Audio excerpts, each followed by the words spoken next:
Well, you can hear the wind blowing out there. Well, we don't have the greatest day to be putting house wrap on, but at least we can cut some of it on the inside. Well, welcome to the toadstead. You can tell it's getting a little late in the day. Sun's dead going down. Cats are getting frisky because it's getting to be feeding time. That's Miles there, and that's Pete over there.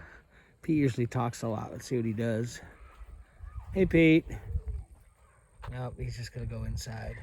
Well, this is what the video is about. We're in the process of throwing our kiln together. Now, if you've seen some of the earlier videos on this thing is made all from wood we had cut to learn how to use our mill. This is our HM 130, and there was a big pile of wood there. Now there's a kiln there, and of course there's more wood, and that's going to be another project coming up pretty soon right there. But we're just quitting for the day. We got 2.5, 3 days into this, and we just took, like I said, a lot of the bits.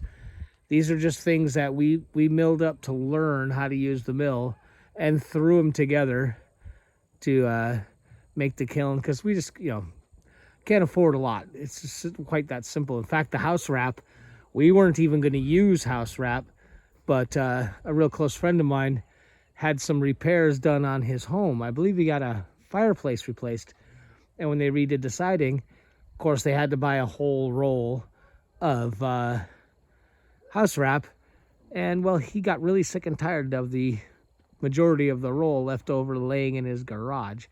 So I got it, and we've got most of the walls done. We're going to do poly up here. I still got a few purlins to put in and some other stuff. In fact, I think the poly's laying back here. Yeah, you can see it laying back there on the ground.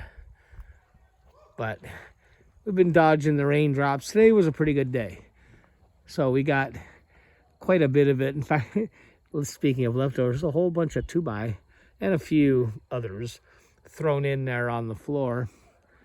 And we're making progress little by little. This pile here, you can see, is all just 1 inch. This was learning how to use the machine, and we cut a lot of trees up at 1 inch. So if you haven't figured it out by now, we're going to do board and batten siding on this. It's something we really like. We've been wanting to try. Well, we figure we got nothing to lose. We'll throw it on here, and you can see we got some of the rain shield up. The boards and battens will attach there. There'll be a little air space behind it, so when it gets wet, which it will, and when some water gets around behind the board and batten, which it will, there'll be an airspace back there for it to dry out, let the wood last a bit longer. And here's some beams. You can see some 4x6s. Those are actually what the foundation's built out of too. And we got some little trees, so we just decided to just lop those off at 4 inches thick. And they're going to kind of be the permanent stickers there in the kiln. And it is going to be solar powered. It is going to have fans, everything. As I speak to you right now, we're about a week away from the Amazon delivery of our solar panels and fans for that. And for those of you who've watched the channel before, you'll know we're not exactly neophytes when it comes to solar. We do quite a bit as it is now, and we're planning on doing quite a bit more. But we figured we'll have these doors will be about 7.5 foot wide barn doors, and we'll be able to use this tractor with that inexpensive setup forks. And yeah, I know that's upside down for those of you who are really paying attention. I just threw it together and forgot. It's supposed to be the other way around. But given the choice between digging those bolts into the ground or having them stick up, 6 of one, half dozen the other. The chains are just so I can wrap the chains around the bucket and hook them up.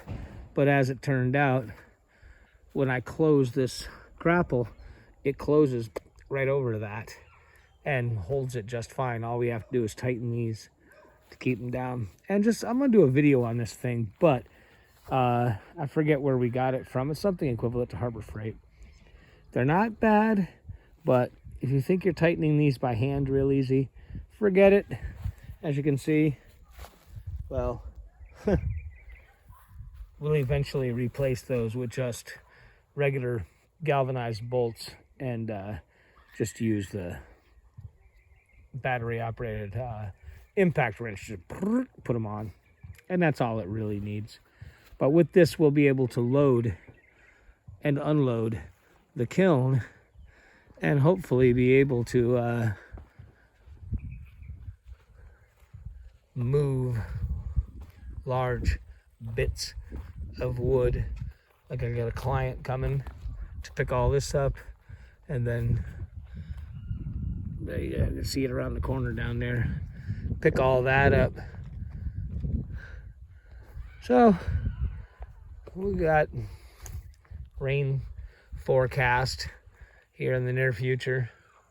We don't know how far we're gonna get, but we'll just work around the raindrops and keep on keeping on. And we'll put something out when we get more done on this. Until then, we'll see you next time. Bye now.